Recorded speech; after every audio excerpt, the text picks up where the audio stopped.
So hello, welcome to the Elective night talk event. So I'm Flora, I'm one of the final year grad medics. I'm at Wolfson, and I went to, as you can probably guess, Australia on my elective. So I did my elective primarily with the Royal Flying Doctors, which is, and I don't know if this works, a aero medical retrieval service, and also primary health care provider in the outback. So a little bit about the Flying Doctors. Started in, I think, 1928 by Reverend John Flynn, who was sort of working in remote communities and identified a need for medical provision in these really remote areas of Australia. So him and I think a medical student actually came up with the idea of having a sort of flying doctor service, and so it began. So that's me in one of the wonderful planes. So now they operate in all of the states in Australia.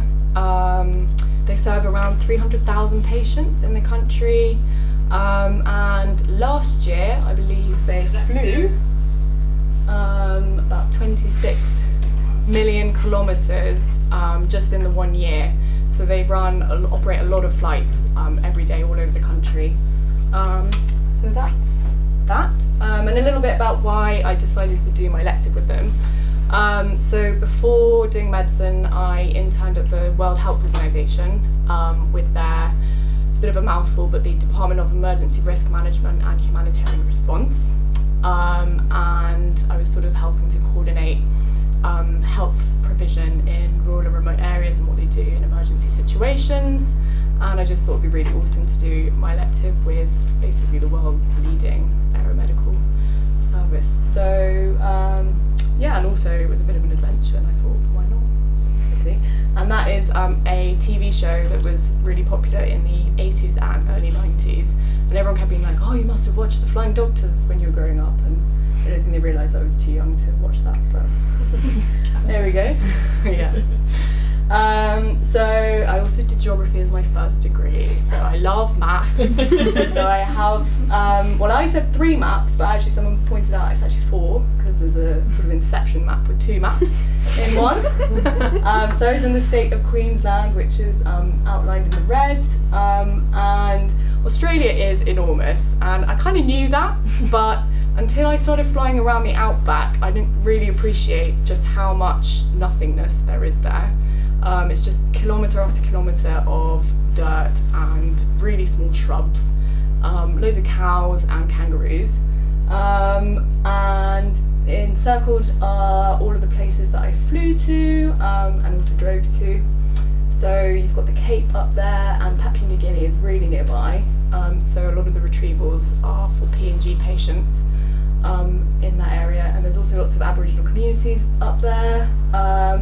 And then the sort of central ones tend to be more communities that were old mining towns that had sort of thousands of people living there, but since the mines closed down, it's now kind of 300 people who just really randomly live in the middle of nowhere, and it's mainly because it's cheap to live out there.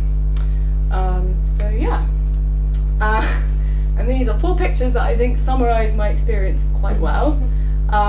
So teeny tiny towns in the middle of nowhere, just kangaroos lounging around outside my accommodation, loads of red dirt that gets everywhere, and then loads of cows and farmers. And this farmer's actually quite tech savvy because he's using drones. I'm not sure why, I think he's just playing with it, but he could be doing something useful. So what did I do with them? Mainly primary care, fly in, fly out GP clinics was the main thing I did. So I was kind of helping out the doctors, taking people's blood pressure, taking histories, taking bloods, and obviously a lot of the places have clinics that are nurse-led. So there's like one nurse who looks after the town, and they have to do everything from sort of resuscitation if a heart attack happens, to delivering babies, to just like everything. So they're pretty crazy. And actually I was really impressed with the health facilities there. They were all really well equipped. They had sort of state-of-the-art technology that you don't get in the NHS. This nurse was using this infrared thing to find veins for taking blood, which was very impressive. But as you can see, also some of the facilities were not so great. But you bring all of your own equipment with you on the plane. So yeah, they basically take everything. They take defibs just in case something disastrous happens, ECG monitors and all that kind of thing. So, and this is just an example of the plane. So it's quite narrow, as you can see. It can sit 3 people, and then the patient on the stretcher, and then the pilot's up at the front. So space is golden in the plane, so everything's really super well thought out. Everyone knows where everything is, and I kind of sat there a bit like a lemon, not really knowing what was going on most of the time. So yeah, and we also did retrievals, obviously, so responding to emergencies, road traffic accidents, farming accidents, people being trampled by cows, drug overdoses, I mean, there was all sorts of stuff, and I'll sort of run through one example. And then there was also something called a field day, which was where we went out to a property, and I'll talk about that a bit as well. So, and also got to see some beautiful things. So, obviously, as a geographer, you're very excited when I see meandering rivers and the near formation of an oxbow lake, so I thought I'd share that with everyone. And often the plane got really full because you wouldn't just retrieve one patient, you'd end up taking 3 or 4. So the pilot would get a call saying you need to go to this place after you've picked up that person and bring this person back. So it was kind of like a taxi. And actually the vast majority of retrievals were non-emergencies, but people who sort of had exacerbations of whatever disease they had. So some of the situations were quite amusing. And I usually ended up getting put up with the pilot at the front because there was no space for me. So I didn't learn how to fly the plane, but got some pretty cool views. So in terms of my sort of favourite moments, I think the field day was one of my top favourites. So this is where we went out to a property which is basically a farm, and this particular farm is a cattle farm, so they look after, I think it was about 40,000 cattle over a really huge distance of area, and they have what they call jackaroos and jillaroos, which are kind of young Australians who are cowboys and cowgirls. So they look after the cows, bring them in, vaccinate them, and do all sorts of other things. And the flying doctors go there and do a sort of education day. So for this particular one, they'd had quite a tragic accident happen at the next door property a few weeks earlier. So we were sort of like debriefing from that and talking about PTSD and some of the kind of mental health things that can happen after accidents. And this particular picture is the pilot giving a talk on how to look after their runway. So because they're in the middle of nowhere, they have their own planes, and they fly themselves around the place, and also for the flying doctors to land. So one of the things I learned from that talk was, if you're ever at night and need to sort of light up the runway, cheap toilet paper rather than expensive toilet paper burns for longer.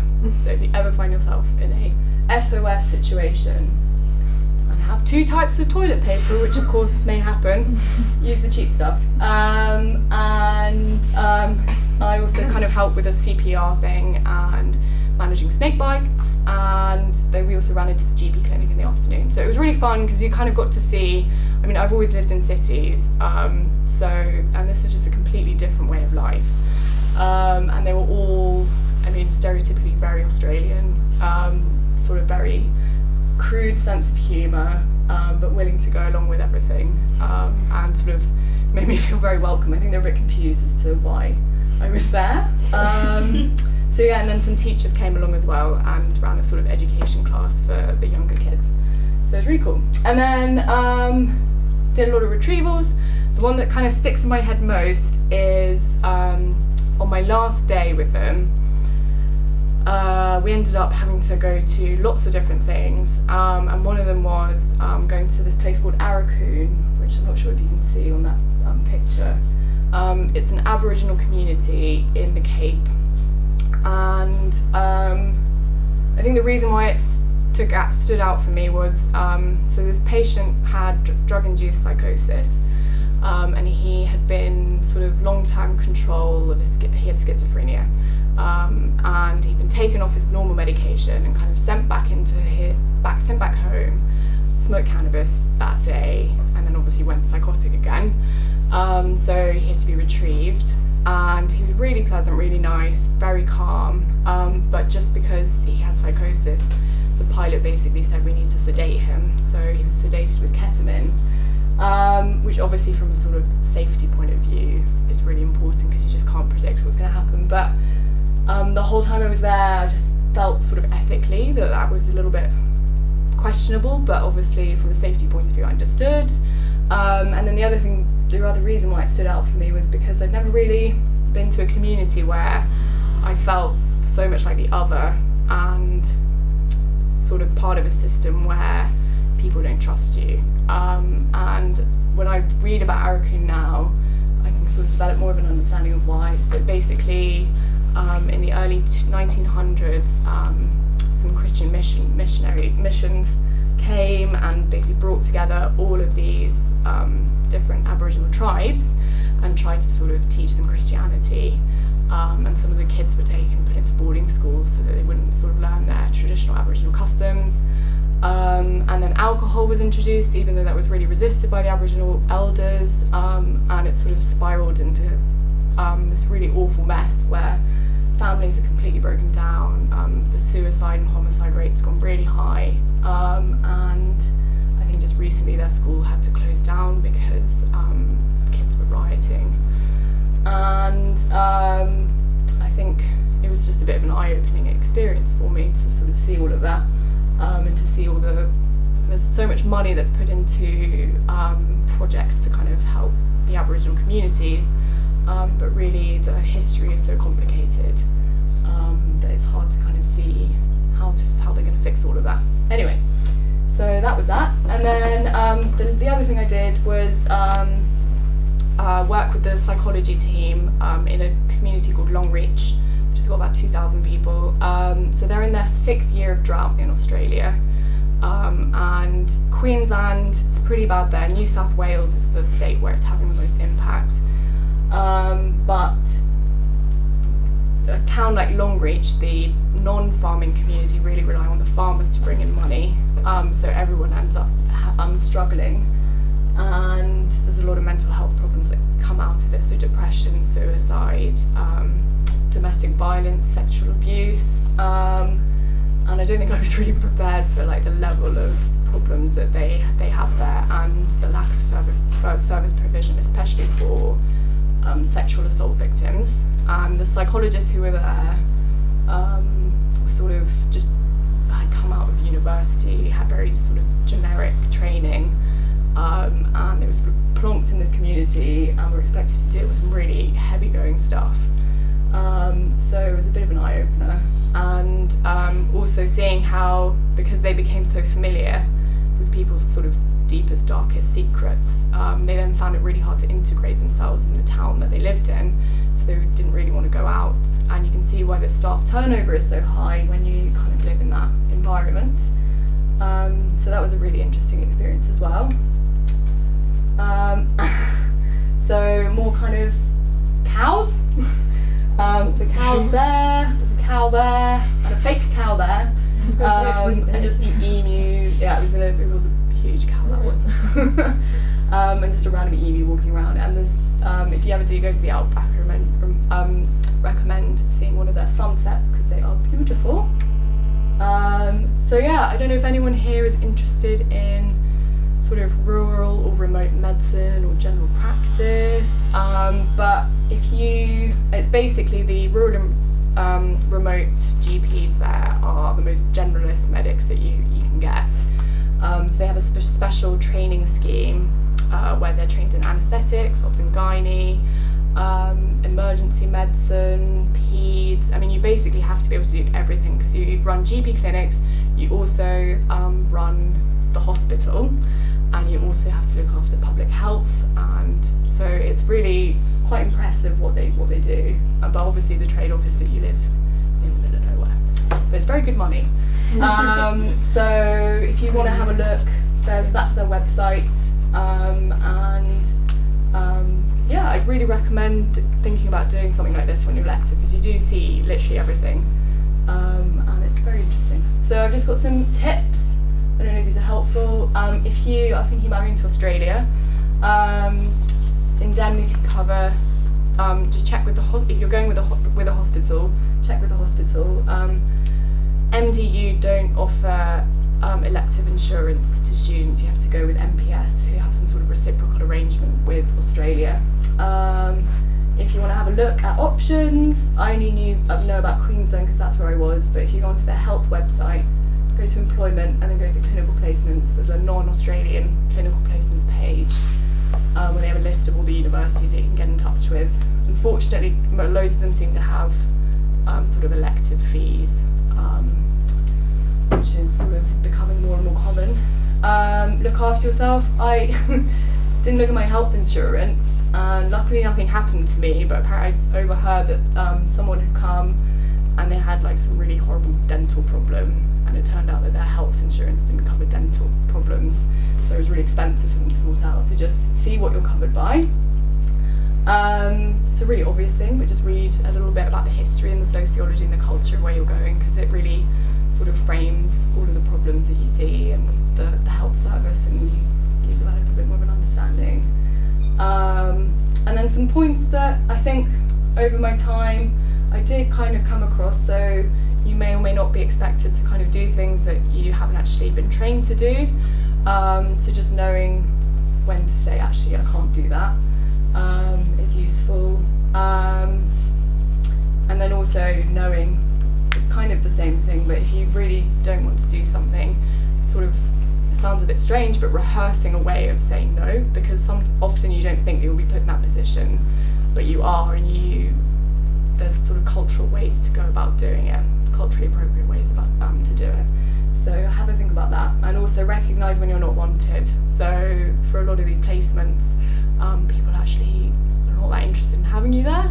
That will be very much the minority of experiences, but just sort of accepting that and doing something else.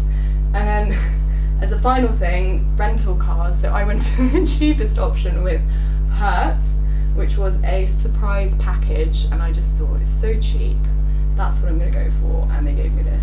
So just be warned. I mean, this is a ute, and in Australia they're super common, but having driven a teeny tiny like Toyota Verso, I was not really prepared for that. But it turns out parking in Australia is fine because they've got loads of space. So my freak out in the car park, the airport car park, was actually a little bit, I think I was being a bit dramatic, but so yeah, but that's that.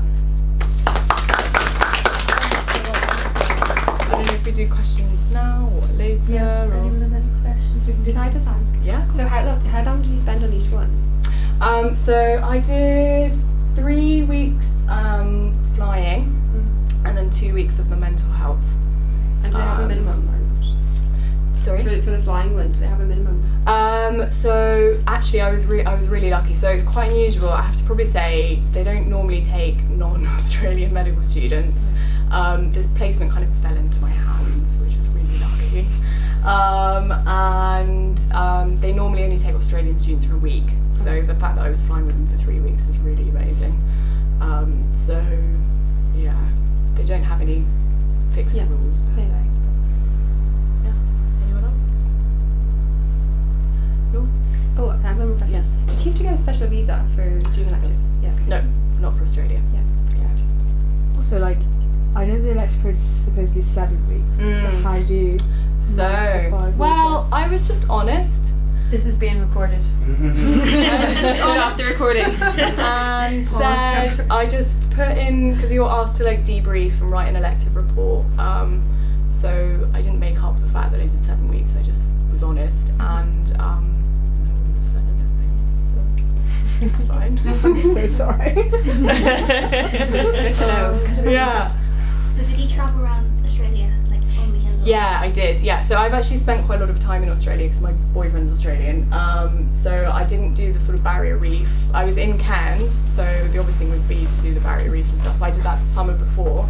So I actually did a sort of grey nomad holiday, which is basically going along with all the retired old people in Australia and going to all of these like super old, they're like all there in their caravans because they've retired and got loads of money, so they have these like amazing 4x4 caravans, and there was me in my pickup truck. Actually by that stage I'd swapped cars, but got to see sort of, I don't know, all sorts of like wonderful things in the outback. But I was like on my own with loads of 70-year-olds, which was wonderful. It was great. You're like my granddaughter. But yeah, if I had more time, I mean that's the trouble with the elective, is you go to these countries and you do all this like medicine, and if I could stay for longer that would be great. But What was the weather like? 'Cause it's there. the weather, yeah. So so obviously it was their winter, but actually if you go to that part of Australia, winter is probably the best time to go, because in the summer, especially in the outback, it gets to like 40, 50 degrees and people just don't go outside because it's so hot. I mean, when I was there, it was probably early 20s during the day, and at night it can get quite cold. But it was perfect, and they were like, oh, you should come here in the summer, and I was like, no, thank you. But yeah, it just sounds awful in the summer. But obviously, like the further south you go, Melbourne, Adelaide, it's pretty cold there in winter. But our elective is fixed in terms of when we go. So the further north you go, the better, if you want warm. So, yeah. What did you do for accommodation? So I stayed in an Airbnb, found a pretty good deal on Airbnb in Cairns, and then in Longreach actually they were really sweet because I think they felt a bit sorry for me, and the James Cook University, who are sort of the rural and remote medicine specialist university, so if you want to do that, James Cook University is a really good uni to talk to. All of the medical students, actually I've been complaining about being in Bury, and these guys have to go to somewhere like Longreach, which is a 4, 5, 6 hour drive from like even just the next town, and they're there for 6, 8, 10. One of the guys was there for 12 weeks, and you have to like stay there at the weekends because everything's so far away. So we can't really complain. But anyway, they gave me free accommodation there, because I think it's not really normal for English medical students to go there. So yeah. Cool. Should we move on? Yeah. Thank you, Flora.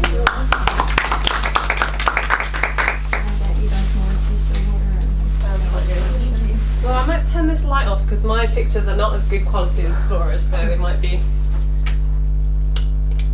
Is that better? Yeah. Okay. Sorry, Flora, I should have turned the other one off as well.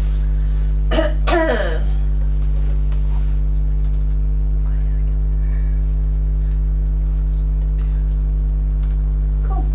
Can I have the cookie? Okay. Right.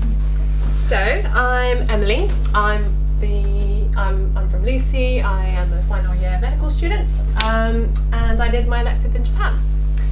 So there was a lot of this, but I'll talk about mostly the medical stuff and then the fun stuff a bit later. So I went to Japan because I used to live there. My mum's Japanese, so I could speak the language. I thought perhaps I'd like test my Japanese out in the professional, setting, but also because Japan, much like the UK, has universal healthcare system. So I just wanted to compare, like similarities and differences, and was there anything that we're doing in the UK that could be, be beneficial to Japan and vice versa. And I was interested in ONG and PEDS, and so I wanted to see the kind of. Japan has a very very distinct culture in that I think there's a lot of women's kind of health things are quite hush-hush, and it's very difficult to talk about things like that. So I just wanted to see how that's reflected in the actual healthcare when people do need to discuss that, and whether the doctors kind of dealt with it in a different way than, say, like the public does with these things. And then the last bit, I went to Fukushima, which is the area affected by the earthquake and tsunami and the nuclear power station meltdown in 2011. And I just wanted to see what life was like in Fukushima now, 7 years on, what's the recovery like, and what the healthcare is like there, with a particular focus on women and child health. So, just a little bit about healthcare in Japan. So, like I said, it's a universal healthcare system, but unlike the NHS, it's not free for everyone at the point of service. The patient pays 30%, and then the government pays 70%. But for children, that 30% is reimbursed, so it's effectively free.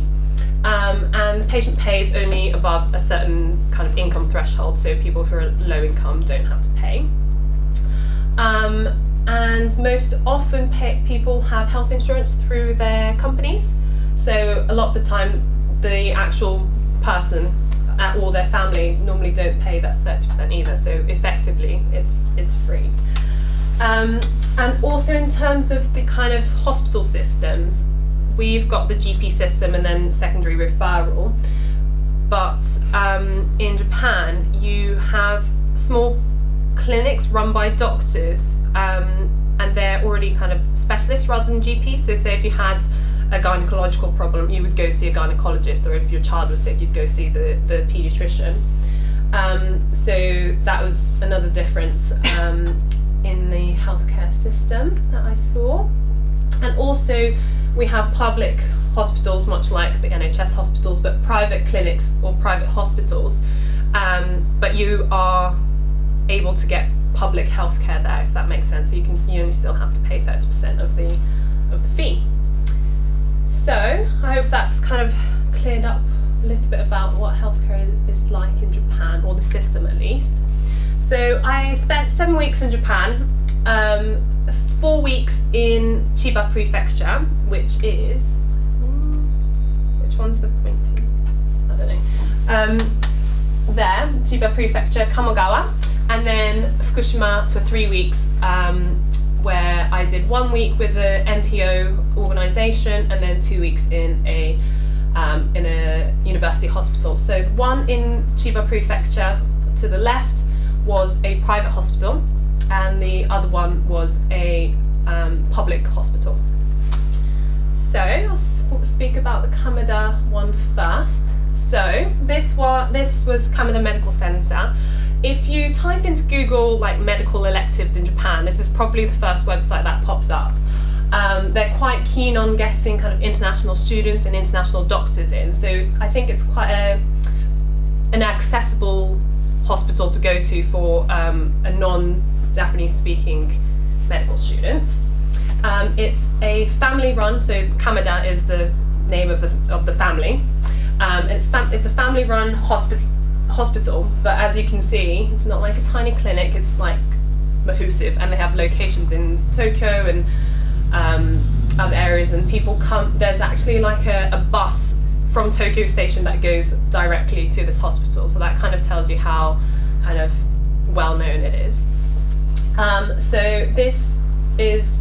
it's very rural. You can see the mountains in the background, and then we're on the helipad of the hospital, but then we're looking towards the beach, so the hospital looks onto the beach, so it's really, really nice.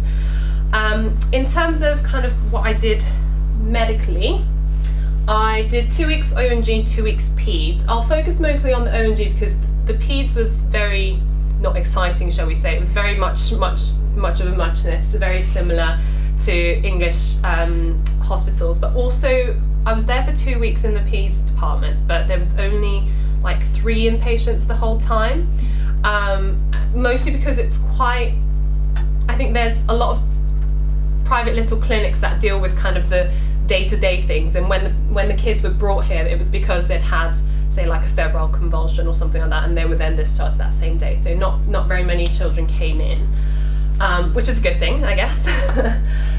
So I'll focus on ONG at Kameda. So because it's a private hospital, even though there's, I guess it's more of a service, it's, the patients are somewhat of a customer, so they kind of, I guess, take their patients' kind of choice more I don't know, it's more important for the patients to have their choices heard in comparison to the kind of government-run hospitals. So I felt as though there was a higher rate of C-sections, you know, not willy-nilly, but if the patient kind of expressed their wants, then they would, you know, most likely get it. But what I found interesting was the second point here is that in Japan, antenatal care is very much clinician-led. So all the antenatal checks and all the classes, well, not the classes, sorry, all the antenatal checks and the ultrasounds and everything's done by the clinicians rather than by the midwives or the ultrasound sonographer. And that's quite labour intensive, and actually the hospital is trying to introduce this more midwife-led system, much like the UK system. So I went to a couple of talks and I spoke to a couple of the midwives, and they were saying, you know, it's actually, they're kind of using the UK system because the midwives are able to go to the family homes after birth and, you know, see how the mums are coping,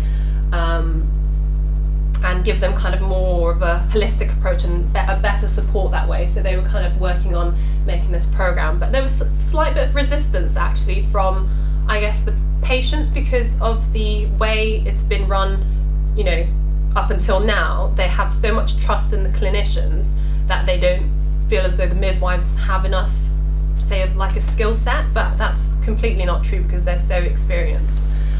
So yeah, I think it'd be really good if that could kind of roll out for them.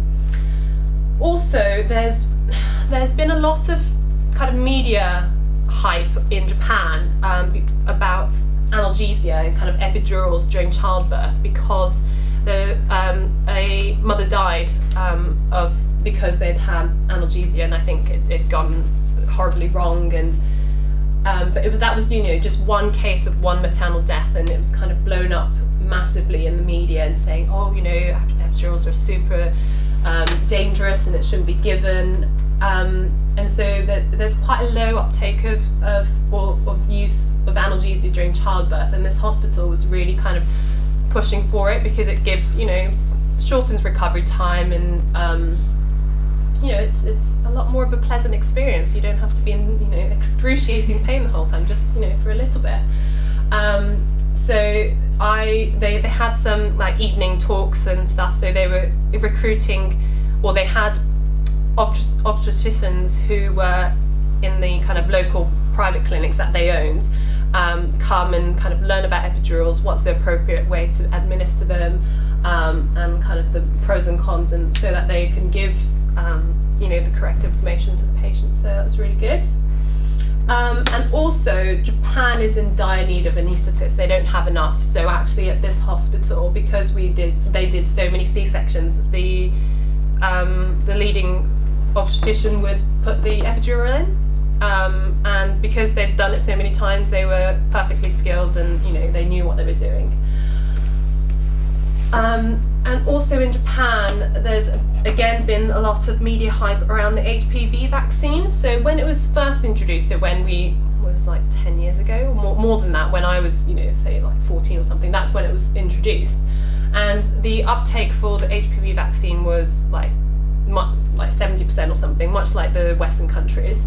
But there was a couple of cases that came out afterwards where these girls who'd had these vaccines had like seizures, or they became super lethargic and they weren't able to get out of bed, and, you know, all sorts of kind of what they would say side effects, and they linked it to the HPV vaccine, kind of like the whole MMR and autism thing. So currently the uptake for, you know, people who don't get the HPV vaccine in Japan, it's not, the government hasn't withdrawn their recommendation, but they kind of have left it open-ended. They said, you know, you can do it if you want to, but we're not particularly recommending it per se. And so actually the uptake right now is like single-digit percentages. So that's really, really bad. And so actually when I went to the gynae clinics, I saw, you know, young women, probably the same age as me or even younger, who had quite advanced cervical cancer. And I think the doctors are really frustrated by that as well, because it's preventable, then you can get the vaccine for it. So there were a lot of posters like this. This says you can save your daughter from cervical cancer through a vaccine, and they're just trying to promote, it's this public health and trying to promote the fact that actually this is completely separate from these like seizures and mass hysteria that people are experiencing. So it was really good to see that this has been promoted in the hospitals. So the medications given PV in UK, given PO, was simply just an observation. So say when women were being induced, the prostaglandin stuff normally you'd given vaginally in England, but it's not licensed in Japan, so they have to give them orally, and the doctors are saying, I think it is because women are more reluctant to have tablets part of their vaginas. So I guess that kind of tied into the cultural aspects of this whole experience. So I just found it really interesting, because I think there's a lot of systemic effects that these medications can have, so actually applying them locally would be better. So I just thought that was just really interesting. And because it was a private hospital, I got to spend one day in the artificial reproduction treatment centre, and I got to see kind of oocyte harvest. I saw the ICSI, so I saw like the miracle of life happen, so that was great. So that was really good. And yeah, I just got to see a couple of consultations between the doctors and women who had previous miscarriages, and it was really interesting because both of the female doctors who worked in the centre both had children through IVF. So I wasn't sure if there was something in the water around there, but yeah, it was just really interesting. So another thing I got to do while I was here was go to a conference in Tokyo. So it was a 3-day conference, but I only went for 1 day, and I spent the rest of the time, sightseeing in Tokyo. But it was just really interesting. It was really a good opportunity for me to go to a conference in Japan. I'd been to conferences in England, but never in Japan. So it was really good to hear quite complicated talks in Japanese and see if I can try to figure out what was going on. So that was really fun. I really enjoyed it, and it was a really good experience. Right, so these are pictures of inside the hospital. I just took them because I wanted to show you guys how bougie it was. So they've got their own florist, they've got escalators going up into the atrium, and this was the restaurant on the top floor, on the 13th floor, so that the windows kind of look out towards the beach, and then they've got a teppanyaki chef, and so this was really lovely cuts of steak, and they invited me to a goodbye dinner because one of the doctors was leaving, so I got to eat there for free, so that's great. So yeah, it was just really nice, but there's other seating areas and people can have really nice dinners here. But also this place you can go to the staff dining area for lunch, and you can get your full lunch for 400 yen, so, or not even actually 300 yen, so £1.50 for lunch. So it's really good food actually. But yeah. Yeah. Right, so Kameda was so much fun. So on after work, I would do long hours, and depending on when the babies came, which was normally kind of in the middle of the night, I'd stick around because I just, I liked babies. But when I got to go off early, I walked on the beach. On the weekends you could go surfing. It's really popular there. And actually, so this is the hospital here, and this is the beach here. But so they had, on one of the weekends, they had the Kameda Surfing Cup, and so the hospital had a competition for surfer medics from around the country. They would invite them all and have a surfing competition, so that was really fun. And these were the doctors from the ONG team, so they invited me to their house and had dinners and stuff, and everyone was really friendly, so it's just lots and lots of fun, really. And everyone's really friendly actually. So yeah, please don't be scared to go there.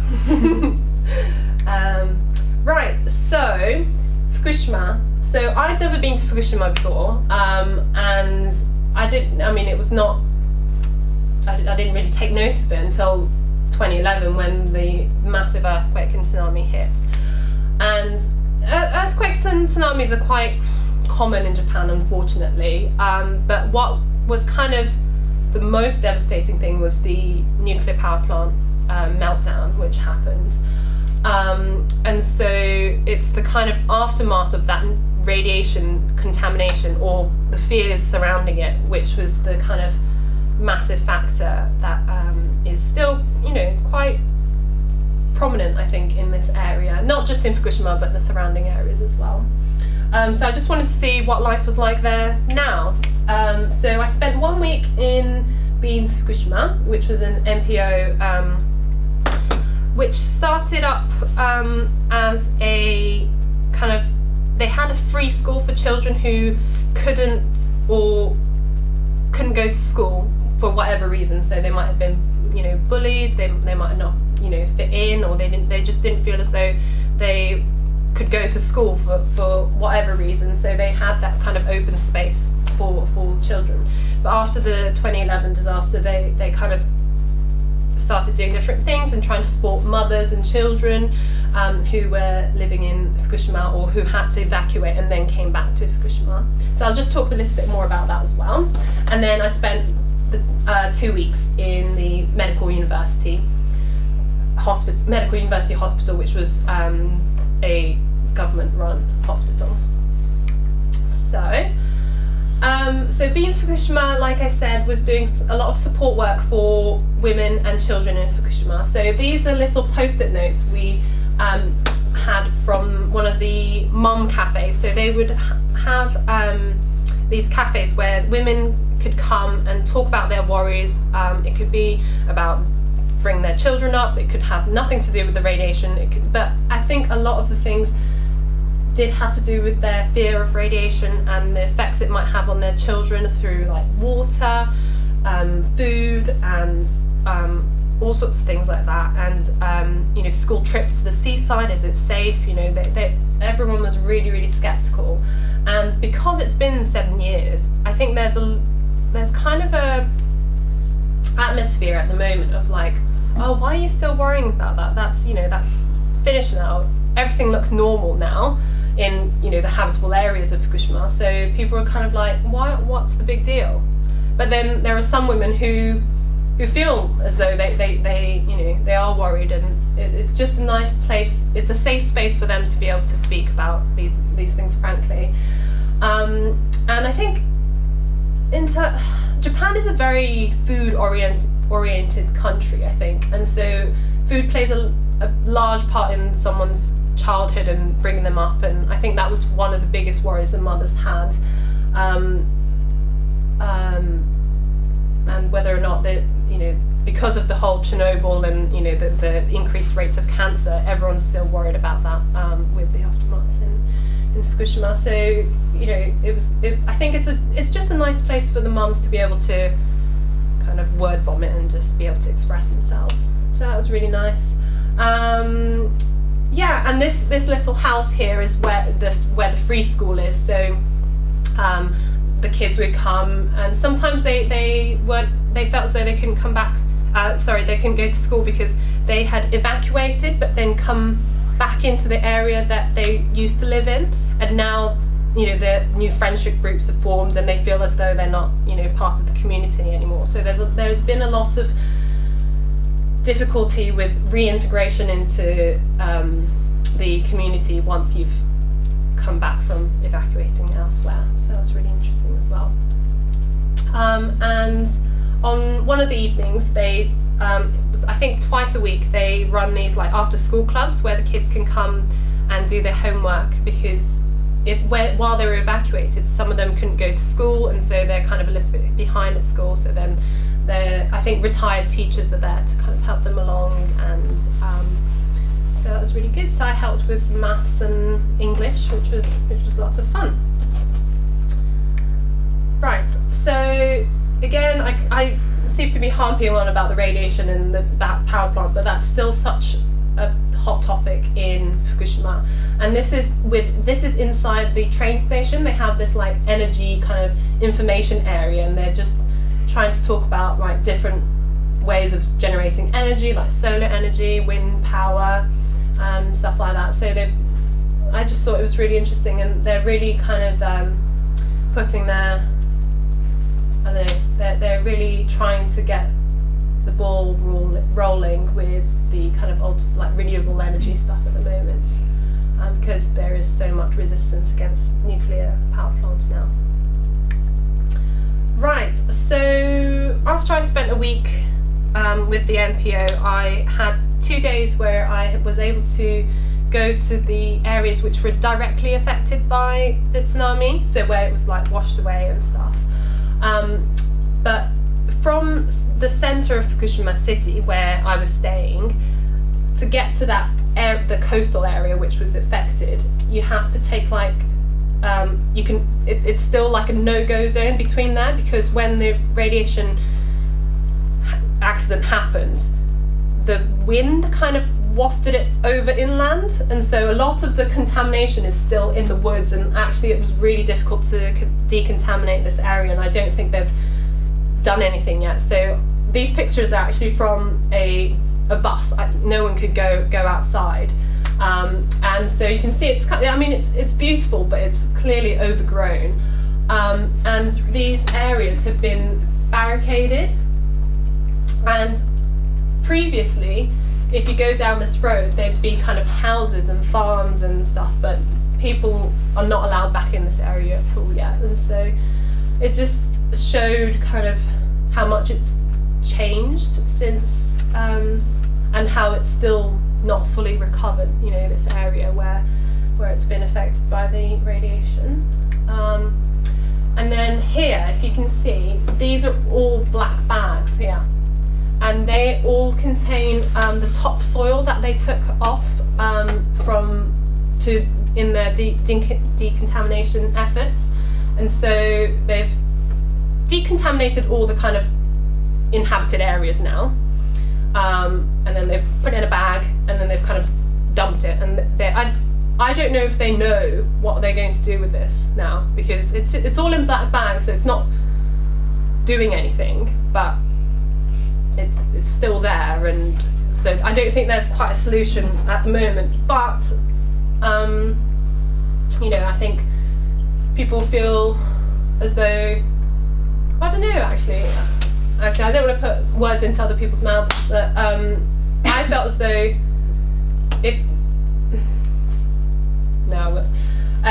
yeah, so anyway, this was quite a shocking sight, actually. This wasn't the only place. It was kind of dotted around, and there was quite a few of these you know, areas of black bags, but they'd been barricaded off and everything, so yeah. And then so this is coming into Namiemachi, which was the area that was most affected by the tsunami. So all these houses are still uninhabited. It is now okay to live there. Am I doing okay for time? Just wary of the time getting No. a wee bit, sorry. It's fine. Is that right? 5 minutes? 2 minutes? 1 minute? 3 minutes. Okay. Alright. Anyway, so I'll jump forward. So this was where it was actually completely washed away.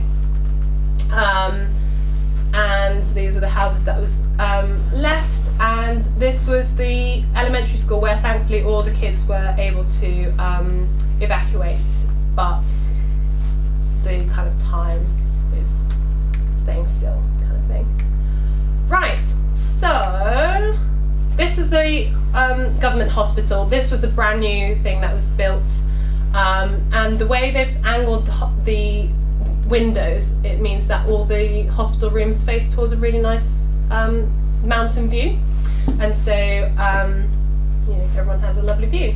And the obstetrics and gynecology and paediatrics departments are here, and there's always a guide counter somewhere, and also the lobby of this area is, if you can, there was the couches. I don't know how to go back, sorry. Oh, here. So these kind of tree bits here, they open up and all the kind of emergency kit comes out in case there's some sort of like medical disaster and people have to be carried in. And so because they weren't able to do that when it happened last time, so they've kind of incorporated that kind of disaster medicine aspect. Right, and this was the scene areas. Right, so O&G, because it was a university hospital, the department head is the professor, and the professor once a week goes to see all the patients, and it's very, very long because there's like 30 patients, and I thought I was going to pass out. And here, in contrast to Commandant, there was minimal analgesia used. If they were giving birth naturally, there was no analgesia. If they were doing C-sections, they'd have GA, epidurals, and then epidurals taken out as soon as they came out of theatre. So it was kind of a different approach and quite a paternalistic approach to medicine, I think, because I think it was so rural. And in terms of pediatrics, one thing that stood in my mind was in CPCs, I think we're told that, you know, you don't do renal biopsies for children who have nephrotic syndrome. In Japan, they biopsy all the children with nephrotic syndrome. So that was really interesting. And one case of, there was this child with spinal muscular atrophy who was given 6 cycles of this Spinraza medicine, and one cycle cost £62,000. And if you remember, normally your patient pays 30%. 30% of £62,000 is still a horrendous amount of money. So the government has this like cap for super expensive medication, and so I think it's capped at like 6,000, which is still a big, you know, huge amounts of money, but you know, manageable for some, and if they want to, then they are able to get this sort of medication. So I thought that was very interesting. And yeah, apart from that, I did some sightseeing and some summer festivals in Japan. If you go to Japan, you know, it's not summer in Japan without some matsuri, so please go see them if you go to Japan.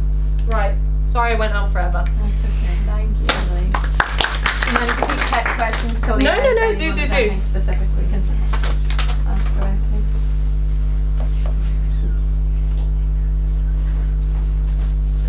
Okay, hello, my name's Sarah. I'm also a final year medical student, and I did my elective in Swaziland. So Swaziland is that tiny little country with the red arrow between South Africa and Mozambique to the east. And I went with my colleague and friend Fee, who's also in my year. So I wanted to go with someone else initially because it thought it'd be more fun to go with a friend, and I was imagining I'd see some very different things. It'd be nice to have someone to kind of debrief with, so that's why I chose to go with a friend. And we wanted to go somewhere that was significantly different to home, and we both kind of talked about going to Africa and looking into it. A lot of the countries in Africa, so we looked in Botswana and Zimbabwe, but they had really big fees, so you apply, cost like £200 and not even guaranteed to get a place, so be aware that a lot of places just charge you, you're not guaranteed to get something. And so we saw the hospital that we went to through the Elective network and had some good reviews, so we thought, yeah, we'll take the email address, sent him an email, and he replied within a week saying, yeah, sure, those dates work out for us, come along, book your flights if you want. And we're like, okay. So we had a few more exchanges, like a couple of texts, and he said that we'll be able to sort accommodation out, don't worry. So we just booked our flights. So it didn't feel very secure, but it worked out in the end. So if you have that similar process when you're applying to somewhere quite distant, be reassured that it probably will be fine, because it was for us. And what else? And this is the flag, so I thought it was a lovely flag. Another interesting fact, so Swaziland changed its name to Eswatini about 4 weeks before we went, so initially we were like, okay, another great thing about the country that's very random. And it was the king, so it's an absolute monarchy, and he's the one who decided to change the name. So the king is called King Mswati III, and didn't strike me as a particularly nice gentleman because he keeps all his money to himself, really. Has these really, really big houses in all the main towns around Swaziland, and the only roads that are half decent are the ones from the airport to his houses. So he has a lovely motorway that's like 3 lanes on either side, and And you turn down the road to go where we're going, and it's just like full of potholes, and there's goats drinking water out of them, and it's pretty terrible elsewhere. So he didn't put much money into the healthcare system either. So quite a small country, as you can see geographically, and the population is about 1.3 million. Life expectancy compared to England, so we're 80 and 83 for males and females, but 55 and 60, so significantly lower. And the main reasons, so it's got a very, very high HIV rate, so it's the highest in Africa. Something initially I was kind of wary of, but you thought, it's realistic, so let's go. And 64% of all the deaths are HIV or AIDS related. The next most common is TB, so obviously it's still related to the HIV as well, but TB's next. And a lot of mental illness, so something that struck me whilst we were there is that women are very much second-rate citizens and aren't treated very well by partners. There's a lot of sexual violence, a lot of domestic violence, and naturally because of poverty goes hand in hand with things like alcoholism and drug use. Two of the main exports of Swaziland is sugar and cannabis. So cannabis is technically illegal, but the king lets it happen because it brings so much money to the country that all the deals are just either cannabis or sugar. So the town that we were in was called a place called Big Bend. It popped up because they built a really big sugar factory, which is by a South African company called Elective. They built up this sugar factory, and the town popped up around it for all the workers. So everyone who was employed by Elective Sugar Company got private health insurance through the company with Ubombo Sugar Hospital. So this is where we spent probably 70% of our time, and this was the one that we kind of arranged to formally be at. So there's 2 doctors, one male, one female. So there's very few doctors that are actually in Swaziland. They all train in either South Africa, elsewhere in Africa. So one was the lady was South African, the guy was from Zimbabwe. And the photo there, that's the kind of 2 GP style rooms. So they did appointments, more kind of what it's like here, the GP setting. And they also had 40 inpatient beds, and as you can see, a lot of empty beds, which initially kind of surprised me. I was expecting to be a lot more kind of bustling, and when I asked the doctor why there were so many empty beds, and he said it's because we were so good at treating HIV that people aren't getting as ill anymore. But I'm not sure if that was the real reason, but because there's still very high rates of HIV. Had a small outpatients department as well, so it was very much kind of come and go basis. People were willing to wait for hours. There was no kind of triage system. It was just kind of people get put in a room if they've had a problem. So it'd be kind of injuries in the factory, some kind of like mangled hands because it got trapped in some machinery, or people with kind of chronic lung problems because a lot of smoking goes on as well, and HIV related conditions too. And they'd kind of pick up a note, the first notes they found, and they'd get ushered in, and they might have been waiting 10 minutes and someone else has been there for 4 hours, but they don't mind. No one really complains in Swaziland, and there is no rush. Like the whole saying when you're there was there's no rush in Swaziland because everything got done incredibly slowly. So they offered extra services as well. They had a psychologist, but ironically I was in a consultation in one of the GP rooms, and the lady was having an absolute nightmare. So her mum had just died, and her mum was a witch, and then because her mum had died, that meant that she was now a witch, and she was having this whole stressful time in her life. And at the end of the consultation, she's like, sorry, I've got to rush off, got to get to work, and turns out she was actually a psychologist at the hospital. So she was kind of, not having the best time, and she was the one to kind of face all the other people's complex problems.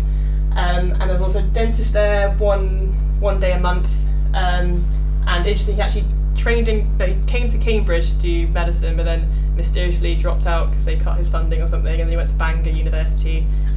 And now he works in Swaziland, but he's not actually a qualified dentist.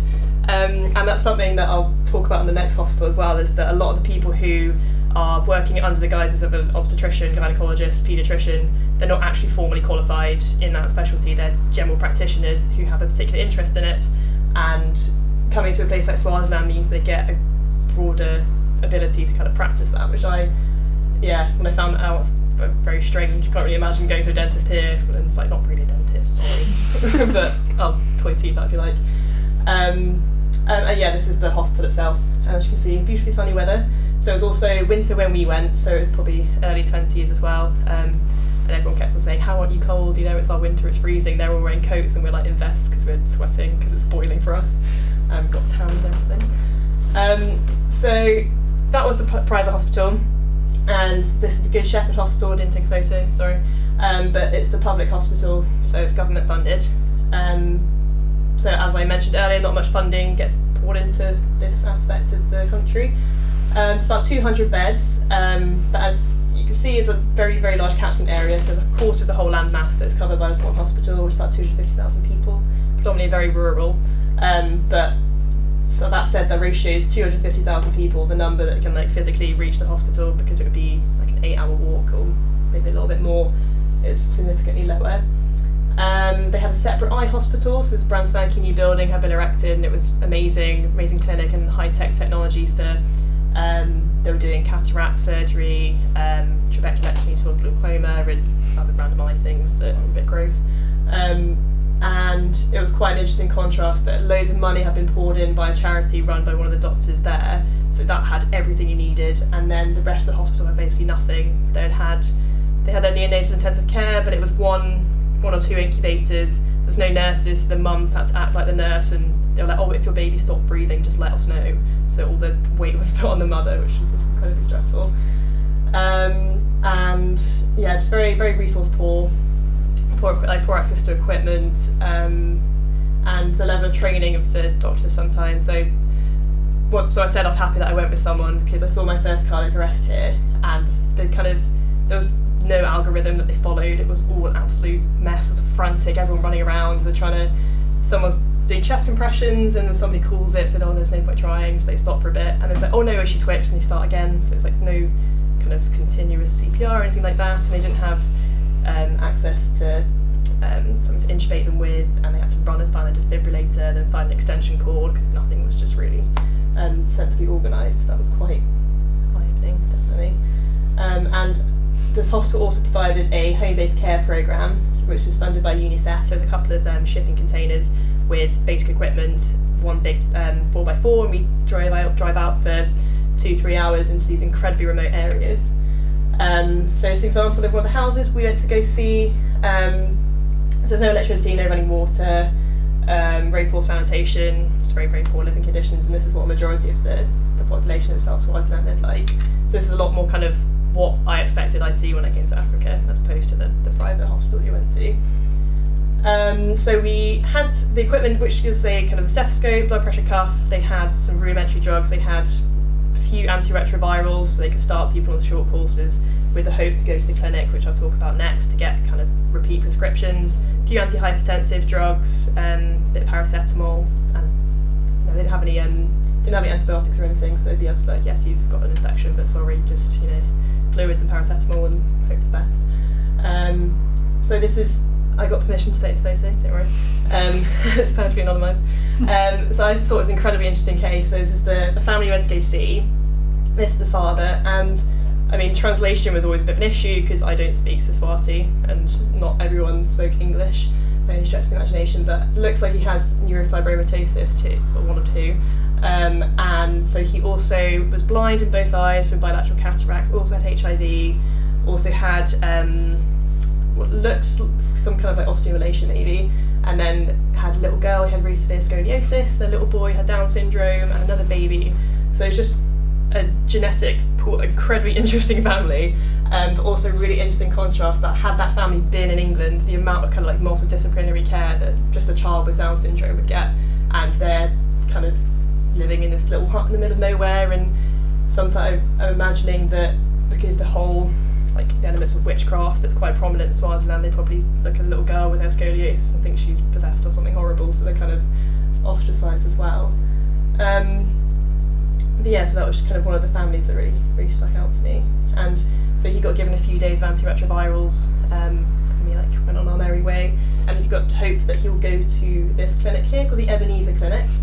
So this was probably about 2-hour drive from the hospital, again covers a huge area, and the premise is you go to see people on home-based care, say, I'll go to this clinic and we'll be able to get you more drugs of what we gave you previously, but that can be over 4 hours walk, and obviously there's patients who've had strokes and very elderly and infirm people who aren't physically able to get here in time. So it's run by one nurse, and they had a very limited supply of medication, and as I'll talk about later, the kind of reckless prescribing that goes on for the limited amount of drugs they have, it's very frustrating.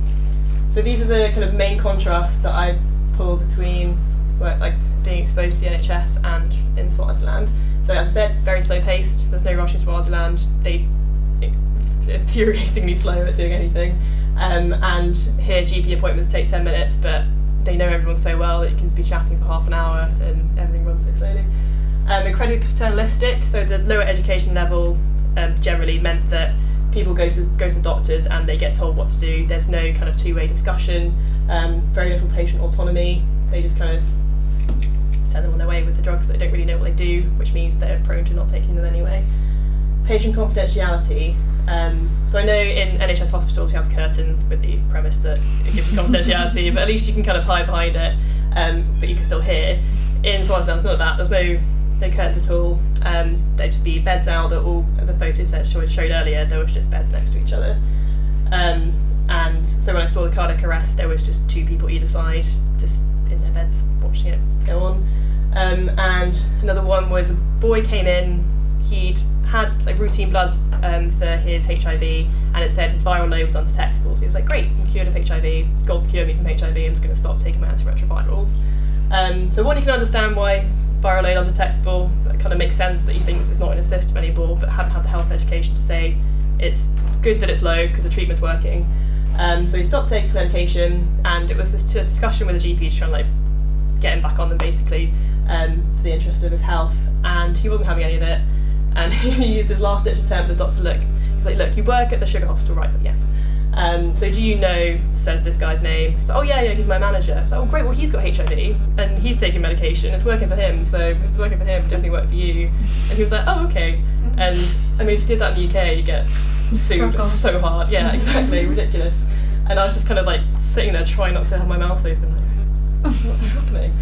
And yeah, a lot of kind of examinations going on without drawing in curtains, and I mean, notes left strewn around, but that's just minimal compared to what else happens.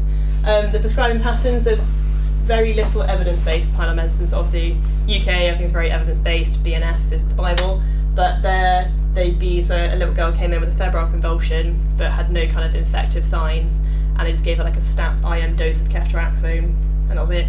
You're like, well, what's the reason behind that? Or someone came in with a like epigastric pain, gave them a really strong dose of diclofenac without any gastric protection. So I mean, if it was a peptic ulcer, they're buggered because they're just going to potentially bleed. And when I asked the doctor why they kind of prescribed that, like, oh, that's what we've always done, so we're kind of going to keep on doing it. No real questioning going on. She did have her kind of South African equivalent of BNF, but didn't really see her consult that too much. I can imagine.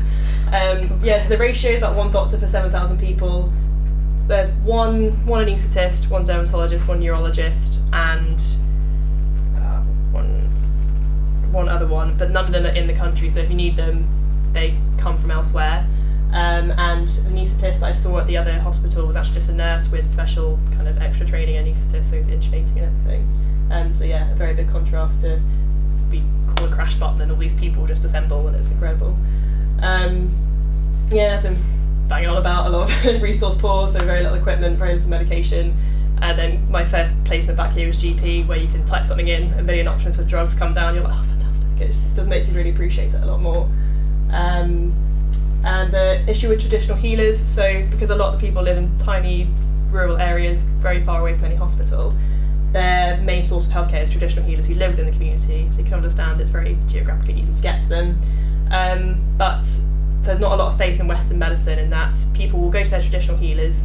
The traditional thing is they do cuts along the bottom of their abdomen, make this kind of paste with tree bark and whatever, God knows what, rub it in, they get cellulitis, get sepsis because they're all immunosuppressed, and by the time they reach the hospital they're kind of really, really ill and they aren't able to get cured by Western medicine, so they kind of reinforce that belief that it's useless and self-perpetuating, so that's quite frustrating.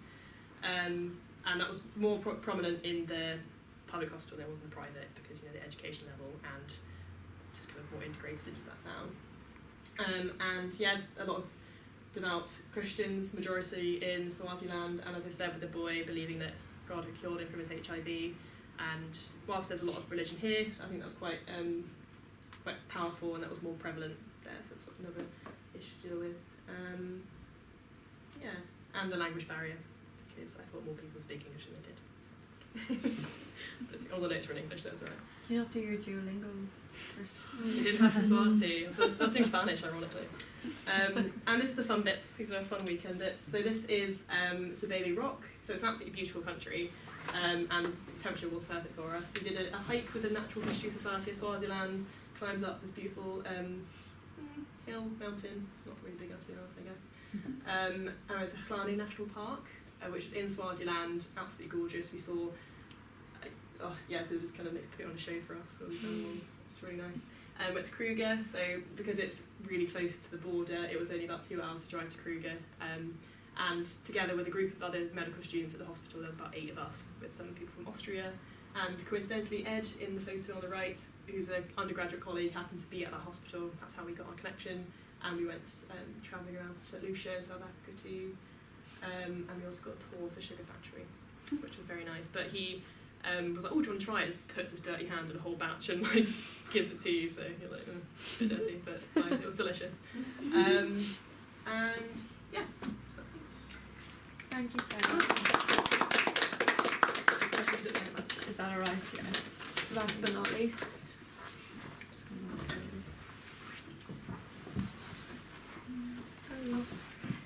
Guys, please help yourselves to drinks and crisps and that. A few crisps along the break. Do you want me to bring I it? can't actually see my screen now. Yeah, let me bring them up. There's no point in Wine? so yeah, there's a wine break. And get Yeah. some nuts. Please help yourself to more wine and I'm really sweaty.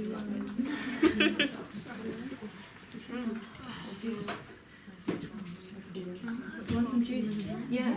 It was honestly, it was intense. What would people like? Thank you very much. Yeah, I should have said that, incredibly welcoming. And we felt like celebrities, everyone knew we were coming, and not we were like the only 2 white people around, so like, oh my god. Yeah, we did feel kind of like celebrities, and I like went somewhere on my own, they're like, oh, where's the other one? Saying you being like but no, it was really fun. I mean, I did come back with beauty medicine, so I see myself about the rest of my beauty medicine, it's so sad. Gonna pass it on. Did you get some So my elective report was just like, oh my god. Settle down now. Evolutionary. It's good. I'll pass it up then. I'll pass it up. No, I mean, I think they use it for. Are you guys okay for drinks? I'm fine, thank you. Sure. Go on, you're a host. You're like, yeah, you are a little host. I don't know. I think it's an Irish thing. True. Checking everybody's alright. They're quite fancy. I'll start. Hello, I'm Harry and I'm at Hughes. And so this is. Huh? I am too, I didn't say that. Yeah. And I went to Scotland, to a town called Oban, which is on the west coast. So first of all, this is our little crest that we've had for a little while with Hughes's owl, Wilson's bill, and Lucy's stag. But we've now got Eddie's, so the wonderful Tom Taylor has edited it into Eddie's line. So this is the view we had on our first night over the bay in Oban. What you can't see is actually we were sitting in the outside area of Wetherspoons at the time. So it's very nice Wetherspoons, and especially combined with the app, you can get all your food just brought out to you. So I'll have a quick talk about why I went to Oban, the hospital itself, the town, and then go a few cases, and then potentially some reasons why you shouldn't go. So Oban's up here on the west coast. And if we zoom in a little bit, you can see that it's kind of next to the Isle of Mull and a number of the other Inner Hebridean islands. This is actually kind of the area that the hospital covers. There's a few other little kind of GP-led hospitals which have kind of about 6 beds or something. There's one on the Isle of Mull up here in Tobermory, which we'll speak about later. There's a small psych hospital in Loch Gilphead, and a small GP hospital in Campbelltown, and then some of the other islands. So I think Tyree and Isla have little GP-led hospitals as well. So one of the reasons why I went to this particular hospital is that this is Tanya. Her name was Broadbent, but she's got married now. I can't remember what her name is. But she was in the year above us, and she went the year before us and had a very good time. And so we thought we'd follow suit, and we managed to get the email address and everything of our consultant of her. As well, I've kind of been living in the Fenlands for a little while, the flatlands of Cambridgeshire and Suffolk, and I kind of wanted something a little bit more up So Scotland has mountains, the Highlands kind of give it away, and also like kind of most importantly, kind of Tom Taylor was going. So you know, that was good. Also, I didn't want to spend too much money, and so we kind of got this weird money, although they've got plastic ones now as well. And so you know, it was fairly cheap compared with, I don't know, Australia probably. And also I really liked Tunnock's caramel bars. Where's the Buckfast? Huh? The Buckfast. Oh, no, didn't go that far. We'll get onto that later. And so actually with regards to the cost, we managed to get some money from the Edwin Long travel grant, which actually covered most of the costs. Well, I do still need to apply for it fully, but one day it will. So another reason why I went, this is an aerial photo of Adam Brooks, and and it's like absurdly large. And when I've been there, I kind of feel like I'm a very small fish in a very big pond. And kind of, you go try to take some blood, and like Epic says like you're not allowed to as a medical student. And no one really knows who you are. And before anything happens, like ABG nurse has already done it, or something else. And so I kind of wanted to get a bit more involved. In contrast, this is approximately the same scale, and Adam Brooks, which goes up to like floor 13 or something, compared to this, which is kind of like 1.5 floors around. So it's very different. This is just houses, but I had to include it for the same scale. And these are all the junior doctors that were at the hospital when we started. This is actually David, but I didn't have a photo of him, so his dog. So his dog has appeared. But the fact that there were only 10 juniors meant that actually you got to know them very quickly, and we were all living in the same accommodation really. We got to know them, and they got to know us. So actually, as soon as anything happened, like that was vaguely interesting, they'd let you know. They'd let you know if they need help. And as well, they got to know like our kind of competency level. So they were kind of like, oh yeah, you can go see that person in A&E, and you know, give you minimal like cover and only like review it at the end and kind of trust you. So that was very nice. And as well, actually, there's only about 10 seniors as well. A few anaesthetists and a few medics and a few surgeons, and they're all very general. And so again, it kind of meant that if we wanted a CT scan, and like if I wanted a patient to have a CT scan, I could just go up to the radiologist, and a really nice husband and wife team who were the radiologists, and go, I think this patient needs a CT scan. Whereas in Adam Brooks, like they wouldn't like allow you to do it unless you're like probably an ST74 or something. And so like they'd discuss it with you, and like they'd be the ones authorising the scan, but they'd take your opinion into account. Also, like kind of like in SBA land in Adam Brooks, like it's on cost, so you kind of get a PET CT or something, especially if you listen to Mark Gunnell.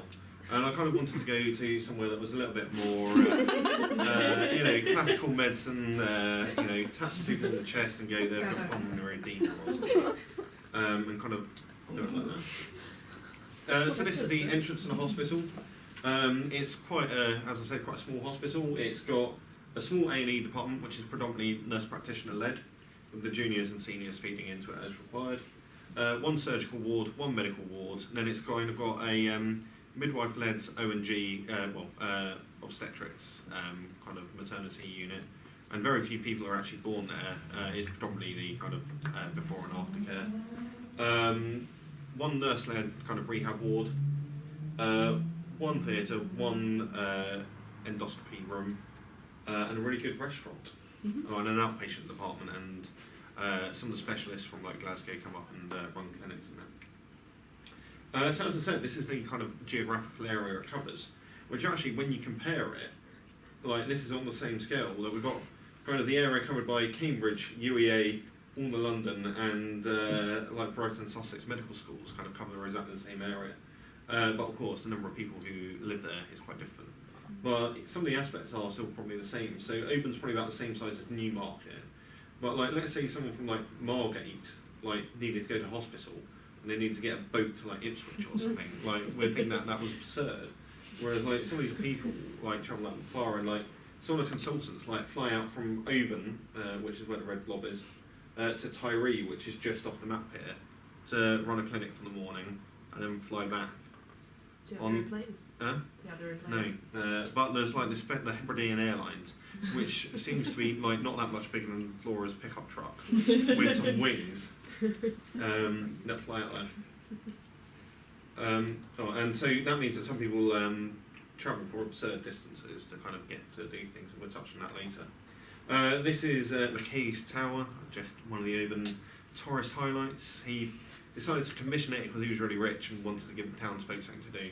But then he went slightly crazy and started trying to put bronze statues of himself in it. But then he died, so it never got finished. And as well on the Isle of Mull is the town of Tobermory, which is where Ballymorey was set. So we went there, where one of the small GP-led hospitals is, and we had to get a picture of Tom outside the police station. We just found a yellow minibus and said it was Macready's transport, and this is a view over the bay.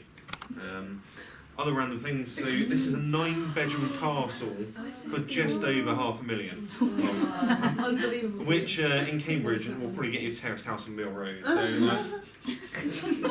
So if anyone wants to go to Scotland or work, like, Not very energy efficient. no, okay, we won't go. Of course, a lot of things are very Scottish, and like especially in the Highlands, like Gaelic kind of music and that. So this is Jocelyn, one of the juniors. And these two French ladies really liked her and like just stood there for the entire evening. Like this one got out her iPad and just videoed her. And as well, we got extra points here because one of the consultant anaesthetists actually organises this. And so we turned up and kind of got a thing. And this is Tom Myth Cayley, and I'm glad I took the advice of one of the consultants there and only put pictures in the presentation because I can still only just about spell Cayley. And again, one of the consultants was there. Very community embedded. So you turn up to the club. This was the main club in Oban, and the consultant anaesthetist was on the door as a bouncer. Because he was the father of one of the musicians. But he was there, and then this guy came in who was like really pissed on the old Buckfast, and the consultant just kind of escorted him out, and it was just like, well, that is community embedded. And then we talk about another few things next. So Highland Games, there you go. This chap's actually Polish and just travels around all the Highland Games and wins them all. But you turn up there, and then on one of the stalls there's a consultant anaesthetist again doing a wine raffle. It was great community spirit. And like the thing is as well is that we thought it'd be wrong to go there and not kind of get involved in the culture. So we went to the Cayley, went to the music nights, and we even competed in the Highland Games. So this is Tom and I in the 3-legged race. We feel it was rather unfair because they put all the kids in front of us, so we kind of like we'd have to run over them, but so we went around the outside. I'm still waiting for the Horse Club to give me membership for my international competition because we're people from Canada in that race as well. The other thing, so this looks like a hockey team, but they're really not. This is actually a sport called shinty. And shinty, they smack each other up like nothing else. And so if you want some experience of like pulling joints and fractured hands and faces and that, like go into A&E on a shinty game day and you can have lots of stuff. As well, like water sports are quite big out there. I saw this off Wikipedia, so this is not the waters of Oban, this is the Caribbean. But I thought I'd just take a moment to speak about like decompression sickness.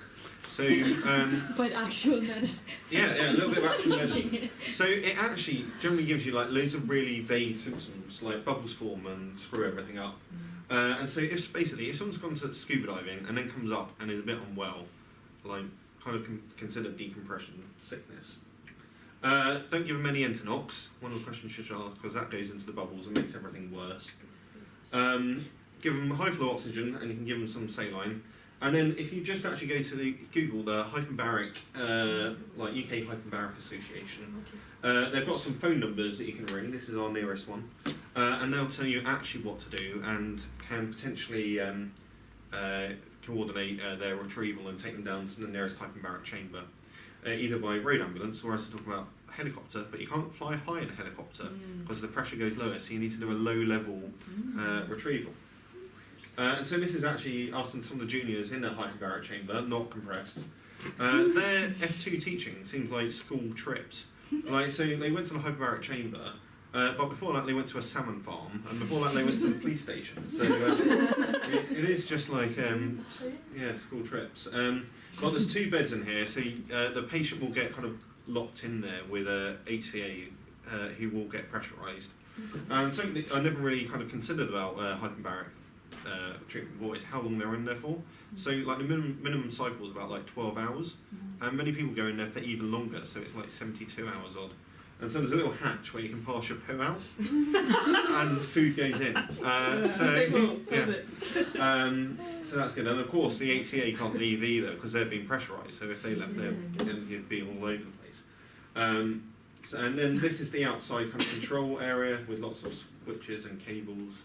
All was very exciting.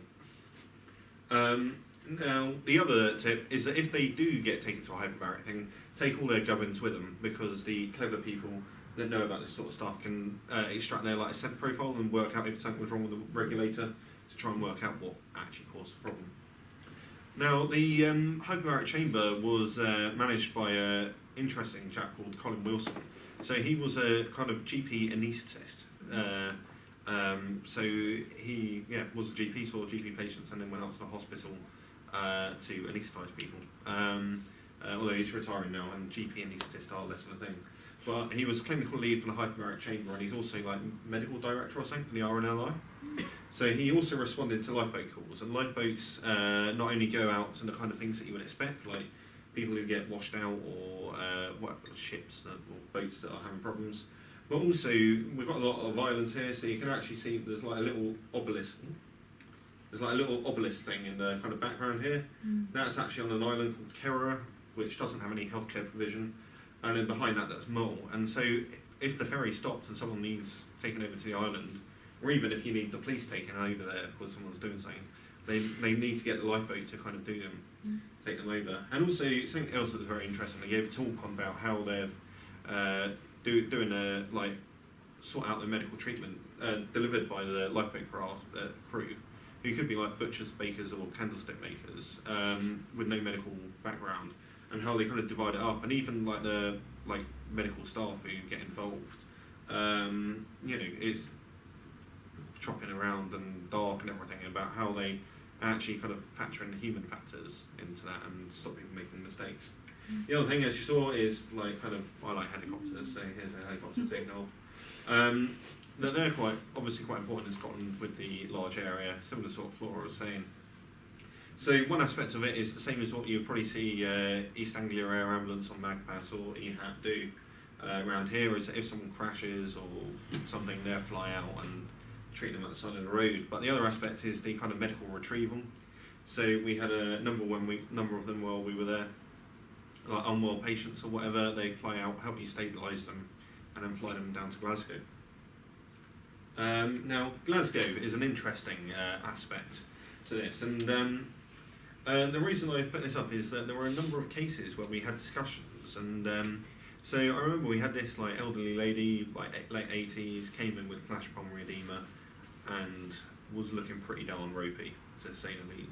And like the junior who was managing it, there was only a junior in the hospital at the time, F2, sole doctor in the hospital, kind of spoke to the family and were like, we're not going to resuscitate her, like if she crashes, and we'll do everything we can, but and they were like, no, we want everything, like ITU, blah, blah. And they're like, we don't have ITU facilities in the hospital, we need to transfer her to Glasgow. Oh no, she wouldn't want that. And actually, a number of times, like Glasgow became a bit of a metaphor for like ITU and that, and like, oh no, don't take me to Glasgow. And like actually, it kind of made those discussions a lot easier, because like in the hospital, people were like, no, I want it. ITU's just down there, whereas they were like, no, I want to go to Glasgow. The other aspect, kind of similar, is that there were a lot of like bed blockers. So we had a lot of patients. There were some patients. We had a group of female patients who were in a bay for the entire time we were there, because they're kind of waiting for 24/7 care, because there aren't like enough nursing homes. And there was actually quite a sad case in many respects. There was a chap there who was in his 40s but had Down syndrome and then kind of dementia on top of that, and he basically became too much for the care home to manage. They needed nursing home care, but there was nothing in kind of the region, so they were looking at moving him to Glasgow, because that's when the nearest thing was. But his brother was in the area, he was kind of the patient's advocate, and like the only person who really went and visited him. So the fact that they were being moved, a few hours down the road, it's time-wise like probably the equivalent of like going up to like Newcastle or something, at least like Sheffield or something. So, yeah, like that's quite sad. Now, we don't have any sound, but this is ringing. Is that 24 hours needed? Yeah. So this is just another case as well. So we got called by the Coast Guard about 7:30. They had dragged a lady in her 60s out of the water. They winched down and got her out. She'd been face down, having last been seen an hour and a half ago, and she was in cardiac arrest, and they were bringing her in. So we formulate the team. This is from the hospital policy. So we had some nurses. So we've got our 3 nurses. Doctor, yeah, we've got an F1. They can be a doctor, right? Okay. We don't have an anaesthetist. Don't worry, we'll have an F2. And trauma team leader, yeah, we'll put an F2 on there. Doctor 1, okay, that can be Tom, and I'll be the airway assistant. We don't have a radiographer, and we don't have any specialists. So off we go. And actually, it's quite good that it was at 7:30 because we were all faffing around in a handover room, just doing day to night shift handover. If it had literally happened 15 minutes later, this is who you would have to deal with the arrest. Plus, of course, the paramedics and that were bringing them in, because the Coast Guard have paramedics. And so the helicopter lands, and the story was essentially, as I had told you, that they pulled her out face down and like being bashed against rocks and that. Last seen alive an hour and a half ago when she went swimming. And she had been in asystole throughout, and we kind of had to, so the F2 who went up to the helicopter, the team leader, to meet them, kind of had to make the decision about what to do, and we actually decided not to start. She'd had like at least 20 minutes of advanced life support, and actually there was probably nothing else that we were going to realistically be able to do. In some respects, I've gone over this a few times afterwards in my mind, and kind of wish we took her down and did some bloods on like the near patient test to kind of prove that they were incompatible with life, just to kind of make the decision for us. But like there wasn't going to be a good outcome out of that anyway, and in some respects it was good that it stopped there rather than before we started drilling IO lines in and everything else. Now another case. So 10-year-old kid comes in, abdominal pain that kind of started periumbilical and made its way to 2/3 of the way between the umbilicus and the anterior superior iliac spine. So, Sarah, what? McBurney's point, yes. It's even got it on the link at the bottom.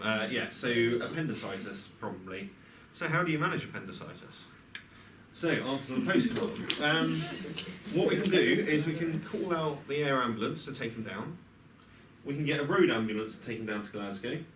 We can admit them and observe them.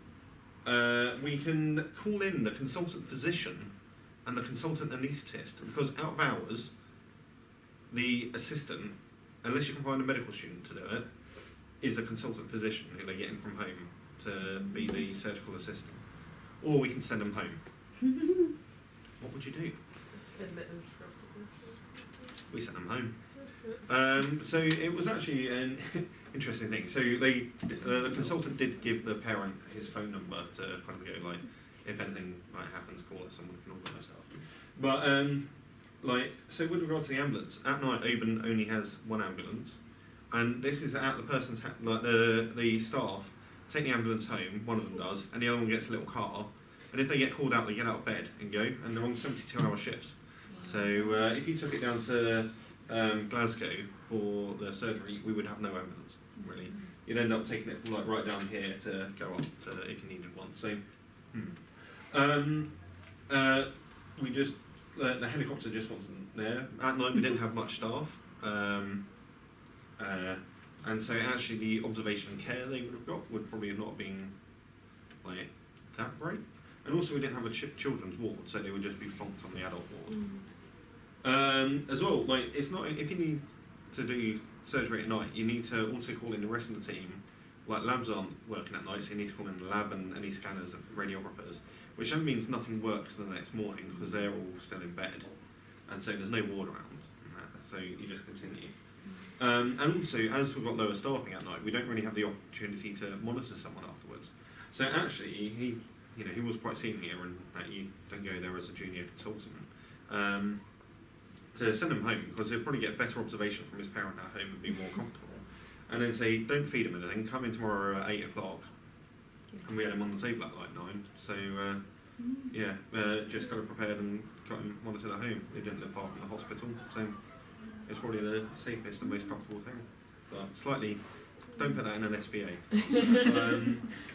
And then just a few other things I've got to do. So, went out with the mountain rescue team a few times on training exercises.